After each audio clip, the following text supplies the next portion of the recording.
Good morning, everyone, and welcome to a bright and early 9 a.m. unexpected outreach for WRLC Annual.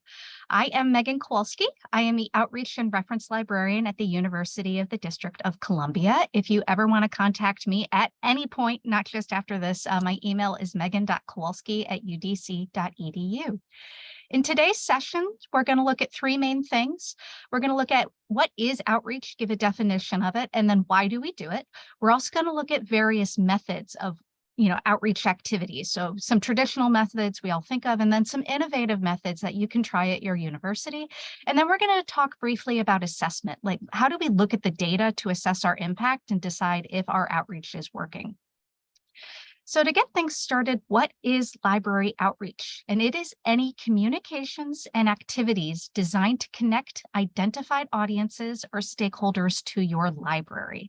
And so when we think of outreach, it's important to remember that outreach is not marketing or advertising. Marketing and advertising is the stuff of the outreach process. It's the physical or virtual products, but it is not outreach itself. Outreach is the intention, the why we are doing something and the end goal we have in mind for it. So why do we do library outreach? There are three main reasons. And the first is qualitative factors. And this can include things like connecting non-users to the library. We want students and faculty who've never stepped foot inside or use our resources to know that they can do so and then actually do so. It's establishing and strengthening relationships and partnerships. So if we develop, these relationships teaching with faculty, we want them to encourage that with their students. We can develop partnerships with groups on campus so we can partner with them on programs and have their attendees encouraged to come to the library. We can also promote ourselves to create advocates on our behalf for the library. We want our students to be telling, their friends, hey, go to the library, they have what you need. And another qualitative factor is that you can also give the library your personality. Your library has one, I promise you it does, and that is your brand. I gave a whole presentation on this if you're interested in it, but one reason you want to give your library a personality is you want it to be a good one. You want your students to connect with it. You want your faculty to connect with it. So that's a qualitative factor of why we do outreach. We simply want people to think highly of the library, think well of us, want to come to us all the time, know that we are helpful. And then there are also quantitative factors of why we do library outreach. And one is improving student success measures. So things like skill growth. How does the library improve students integrating resources into their work? And usually this appears in things like gen ed courses where you can go in and use their rubrics and go see students who had library instruction performed better on these metrics that you've laid out in the rubric.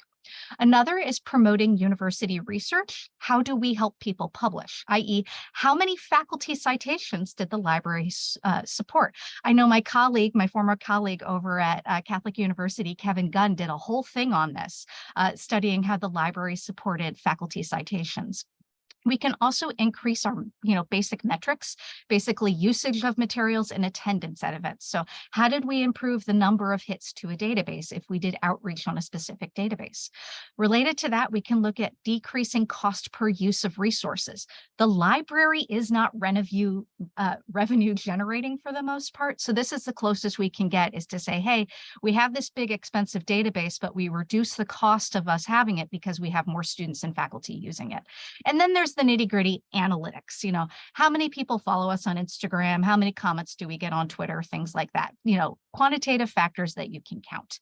And then library outreach is a consistent practice. And this is because the library never sleeps. Our outreach work is constant. We have new students every semester.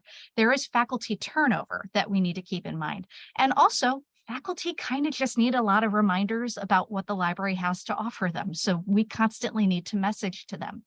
And then we're constantly getting different resources, hosting events.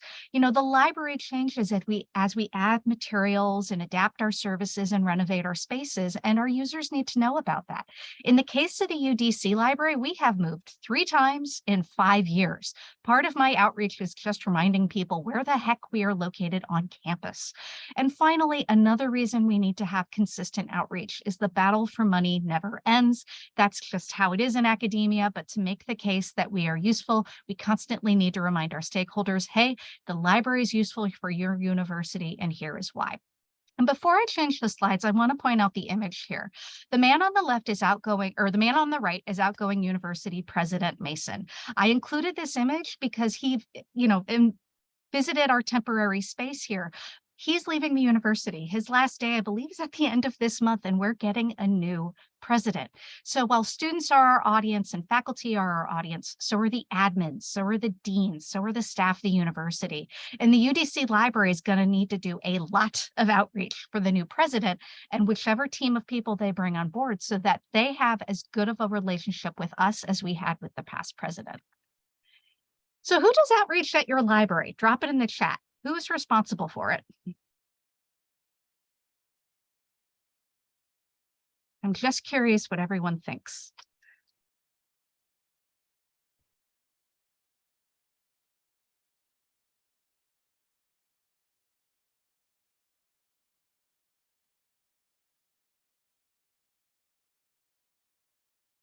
I feel like I need to do the Jeopardy song.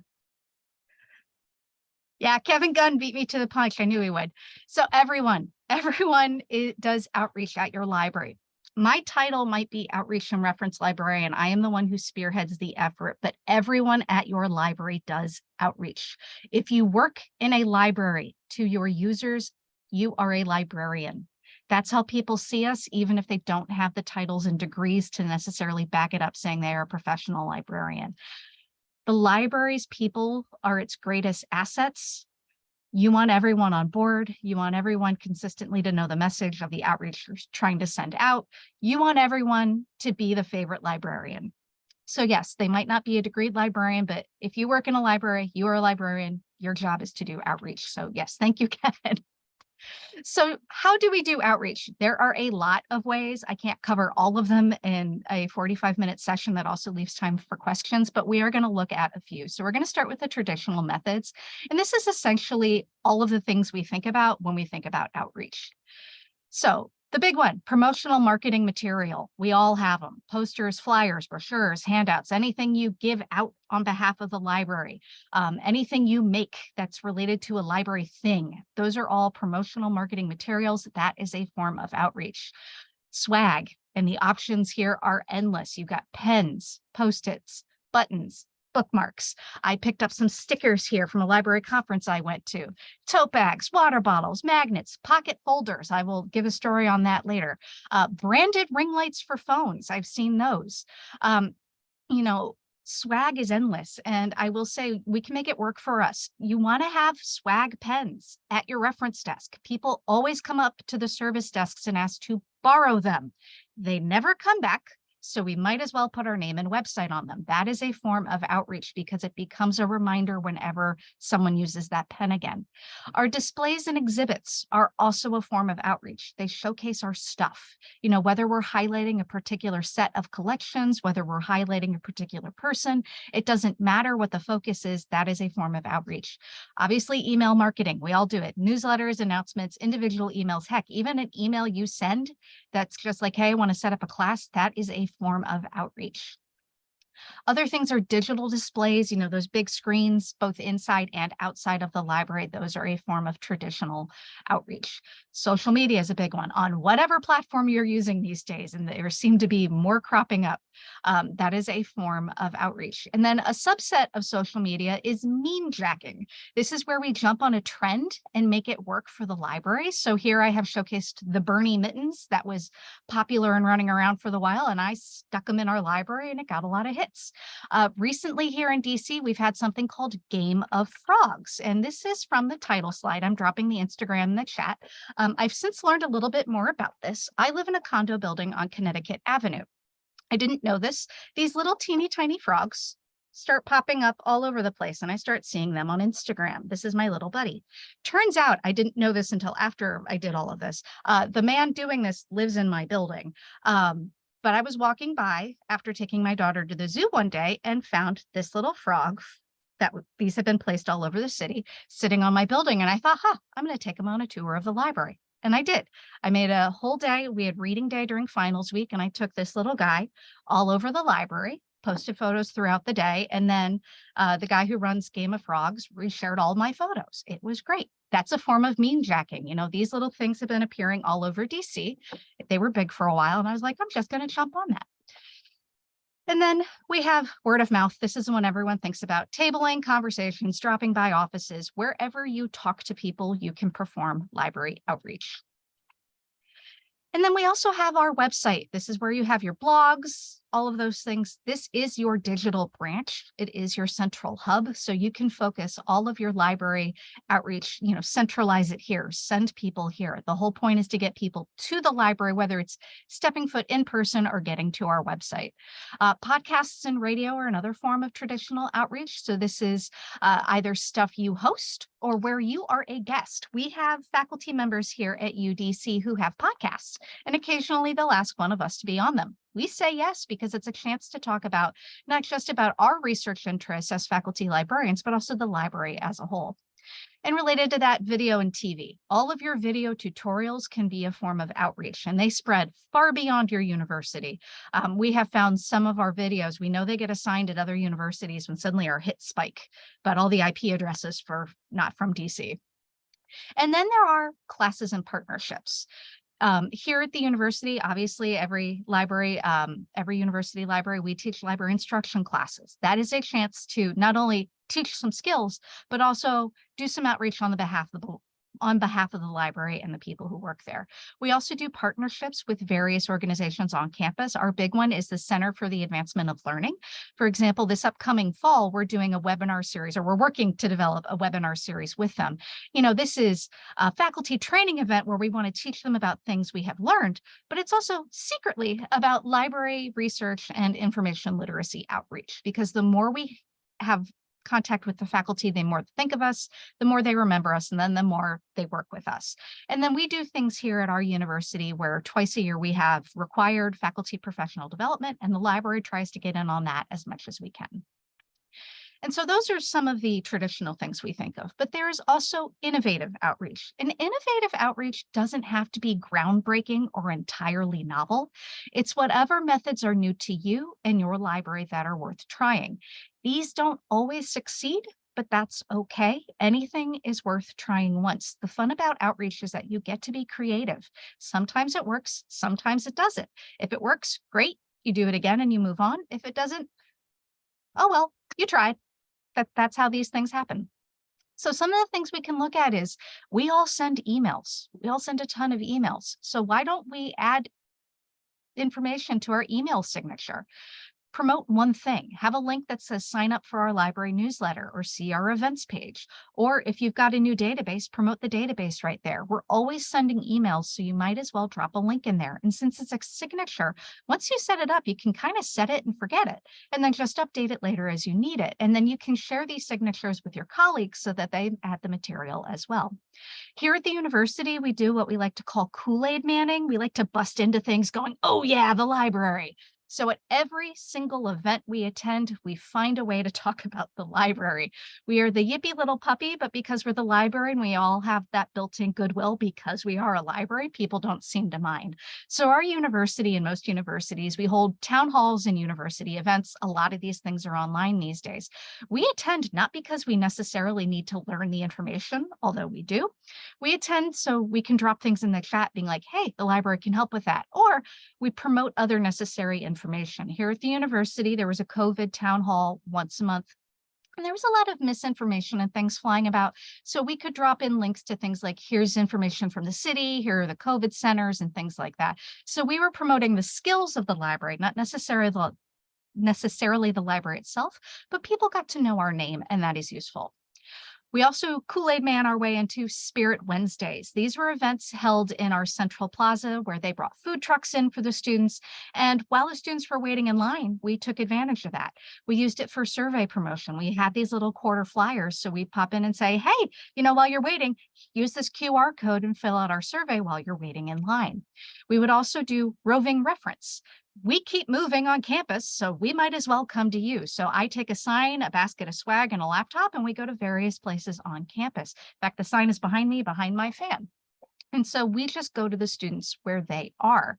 And then we serve on committees that we don't necessarily think the library would need to be on, or maybe that you would possibly want to be on, just so we can plug the library and be that constant reminder. So things like accreditation, we're about to go through middle states accreditation. So yes, we can be on that for, professional reasons to build our faculty portfolios, but it's also a great time to not only promote the library to the faculty who are also on those committees, but to make sure the faculty make sure the library ends up in those accreditation reports.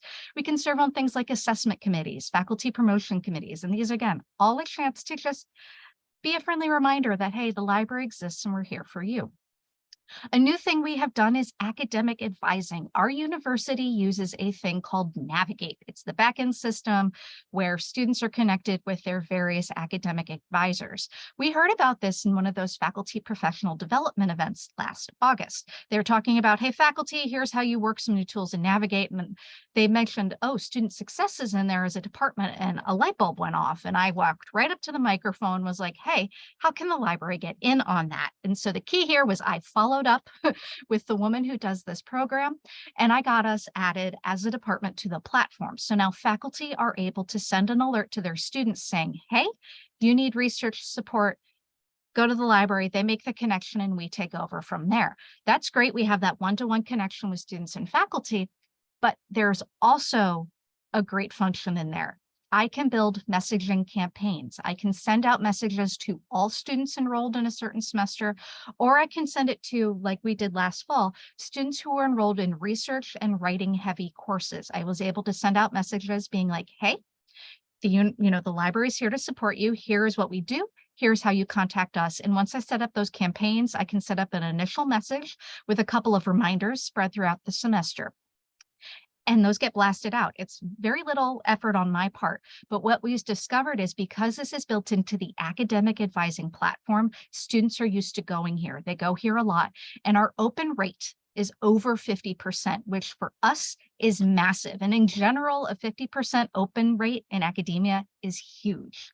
And I know students are watching, because usually within the first 48 hours of these messages going out, I get a lot of thank yous, I get a lot of replies, things like that. Another story here is I know students are paying attention, because I went to pick up my daughter at daycare one day, and one of her teachers is in our early education program. And she said, I got an email from you. That's a connection. That was great. I knew she was in our program before, but now she knew just how personal we could get here at the library. And that's the sort of relationship building you want. You can also do campus surveys. Obviously, we need these surveys for the data. Yes, you're collecting data, but you can also promote the library. One, you can shape your questions to promote your stuff and services. So instead of saying, have you used the library's website? You can say, have you used the library's website to follow these databases you were interested in promoting? Yes, those are push polls, but sometimes that's the information you want. In our recent survey at the very end, which is screenshotted here, once we got to the end, we promoted our newsletter and social media. And this is both a victory and sort of a whoopsie. We know people used it because they complained that the newsletter link was broken. So we fixed that, and then we didn't get any more complaints, but at least we knew, because people were trying to click on it, that yes, this was working. People are starting to sign up from our newsletter through our survey. And then, have you considered business cards? Yes, we have personal ones, but what about the ones for your library?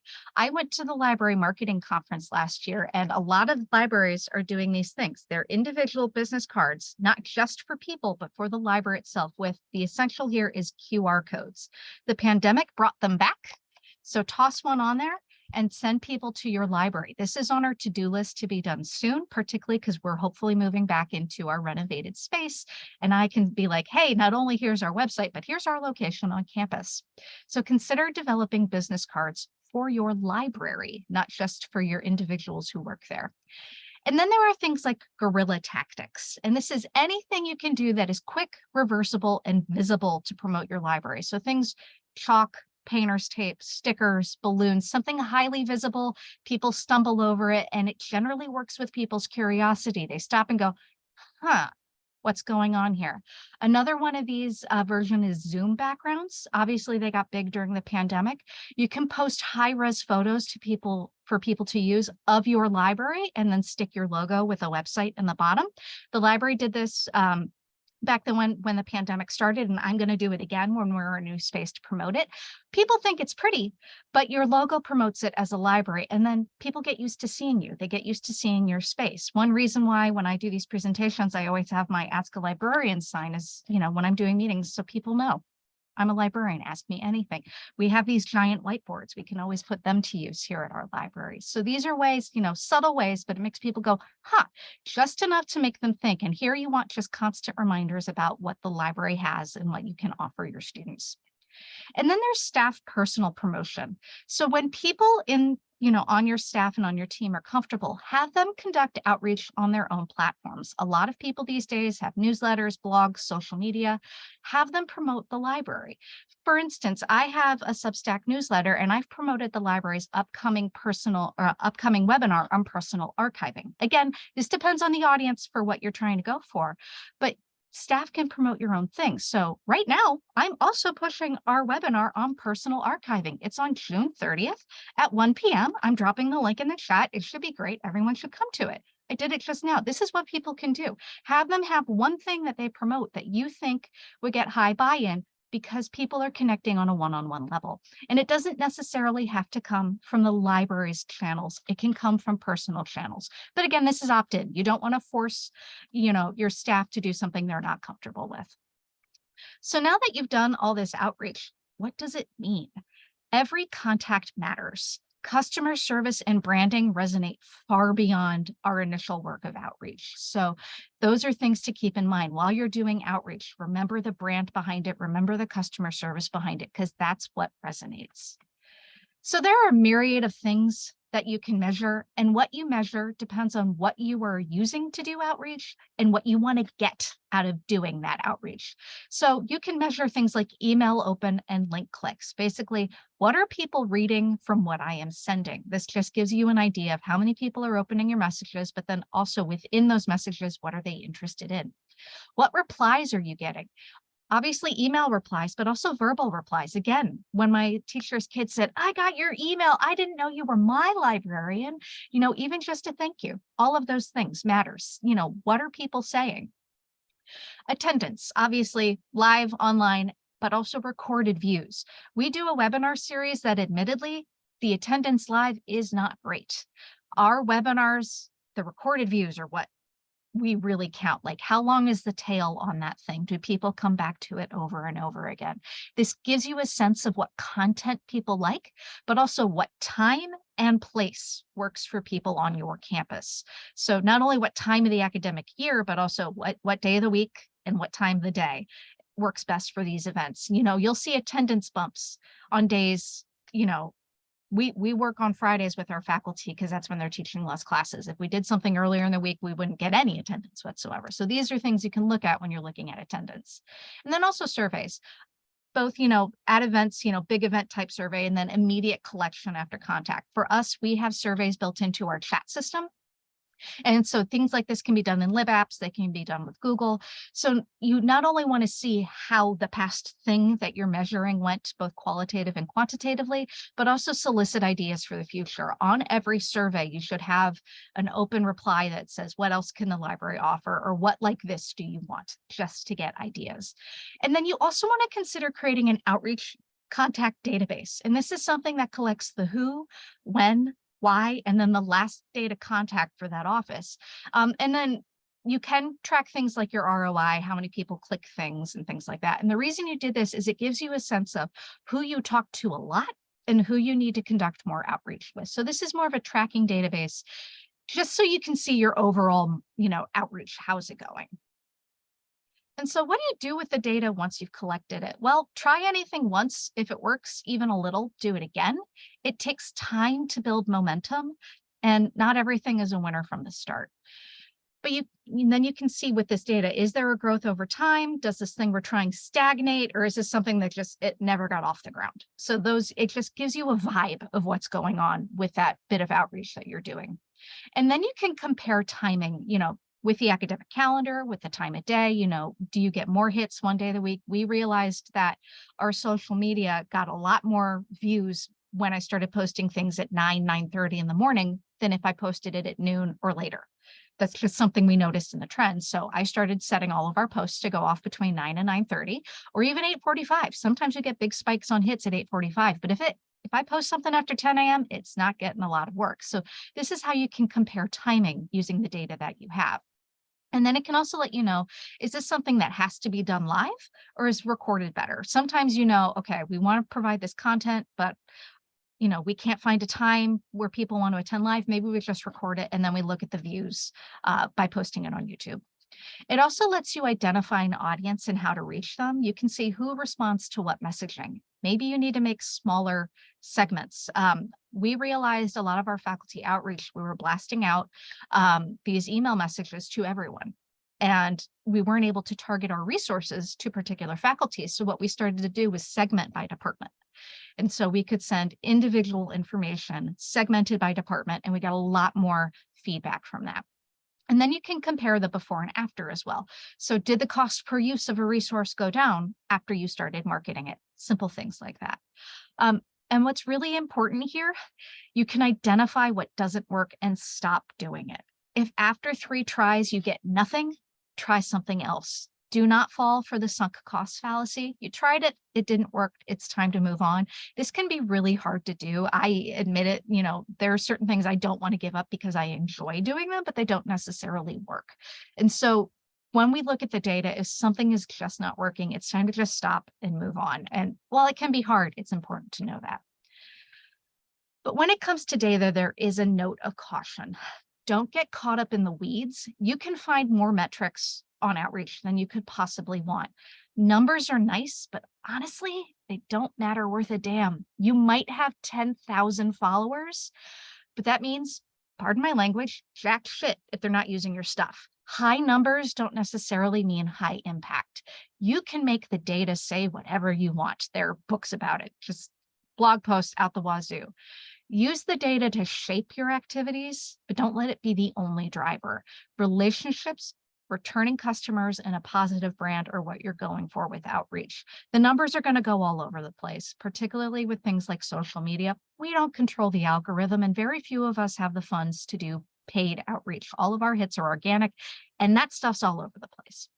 So focus again on relationships and returning customers. Use the data to help you shape your work, but don't let it be the driver. And I know some of us do have to report all these statistics, but very rarely in academia does someone from on high come down and be like, I need you to get the numbers to this certain place. So don't let it be the end all of what you're going to do. So when it comes to outreach, you're not alone. Now, we are here a consortium. We have a team of colleagues here, and WRLC has an outreach interest group. We meet occasionally. I am going to set up an email for the summer. So if you are interested in joining, please shoot me an email and I will set up a doodle poll for a summer meeting. And this is where we just talk about things that are a shared interest across our campuses. So what are you interested in? What are you struggling with? What has worked at your university and things like that? It's very informal. Again, it's just an interest group, but I will say it does work. We had one entire meeting where we talked about library swag, and someone said, hey, we realized at one of our events, students get all of these papers and nothing to put them in. So we started making branded library pocket folders. I thought that was brilliant and I stole it. And now we have all these pocket folders that not only do we take with us to events for, again, students to put all their papers in, but when we teach classes, we can put our handouts in there and hand them out. And we got the ones that have our business card holder in them, so we can slip our business cards in there as well. And those have been a big hit for us. We still see them across campus, those and USB sticks. Those are the big ones for us here on campus. So again, if you want to join the WRLC Outreach Interest Group, please shoot me an email, add you to the team. We have a shared drive and everything where we drop stuff. And so because every library is a little bit different, we can all learn from each other. So what outreach has worked for you? I'm going to drop a Padlet in the chat, and this is just a chance for you to share what has worked or maybe what hasn't worked and what you learned from. So go ahead and I will get out of the big screen here. I'll pop on over. So I'm assuming everyone has used Padlet. If not, you just click the little button here, and then you can write what you want. You can add a gift, you can add photos. So feel free to drop that in. I will leave this open after this is over so people can come back to it. So just drop, what are your outreach wins?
Yes, food is a big one. Food is always a big student driver, seeing some of these come in. We noticed other departments on campus with fidget toys, so we are ordering those with our branding. That is great. Fidget toys are real big. Library I used to work at hosted a tailgate, encouraged students and faculty to come in and learn more about library services while enjoying free food. Yep, door prizes seemed successful for a few years. Yeah, tailgate is great. Usually one of the areas that libraries tend to don't not work with too closely is athletics. I know in the outreach interest group, one of our colleagues here at WLC mentioned basically shadowing a coach for a whole day and working with the students that way and almost becoming a personalized librarian for one of the athletics teams. And that's a great idea. Here at our university, once we're finally set up and fully back on COVID, I am going to try to go to a couple of our basketball games. We are a commuter campus, so we don't have a ton of attendance, but that doesn't matter. Any contact is good contact. So I hope to set up a table, do some giveaways, talk about the library, because not only does that work for our students, usually parents attend those things. And sometimes parents are the one who poke the students and be like, hey, do you remember that librarian? Go talk to the librarian.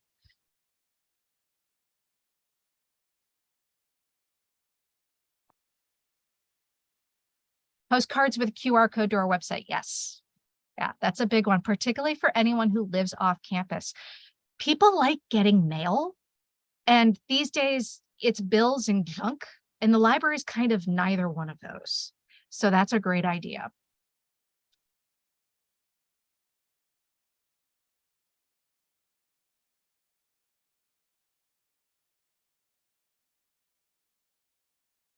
So I will leave this open, but I've got one more. Whoop, there we go. So now I just wanted to give lots of time for Q&A. And this slide is quiet outreach for the library. If you're ever giving a presentation, make sure your last slide is quiet outreach for your library.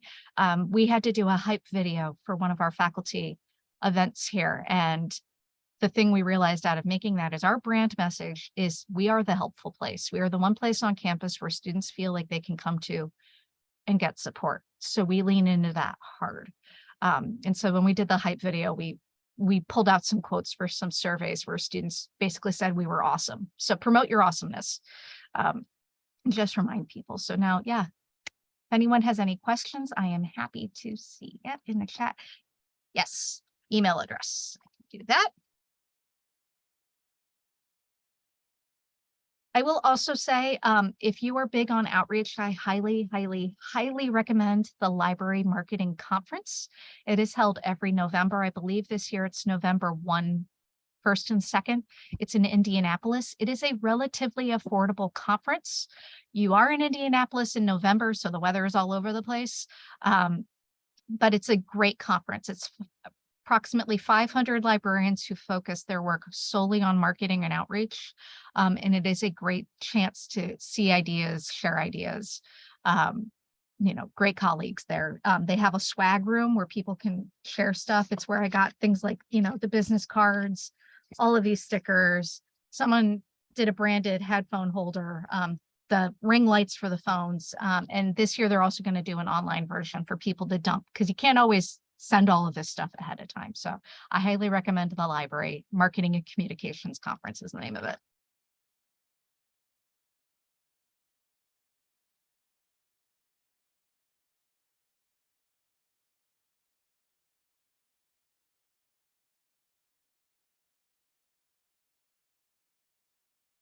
Not seeing anything come in, so I will put up the final slide. And this has my email, it has my website, it has my social media, my personal social media, but I also run the UDC Library social media, but it also has our university's our university currently has 2 marketing messages, but one of the big ones is aspire, accomplish, and take on the world. And one thing you can do for your outreach is make sure it ties into your overall university's message. You want to bandwagon on what's going on at your university because that's what your students are seeing. So build it into your outreach work.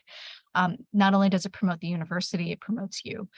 So these are great things. You want to tie yourself into the university as a whole. Sometimes people tend to think of the library as a standalone entity when we're not, we're fully integrated, and you can use that to your advantage.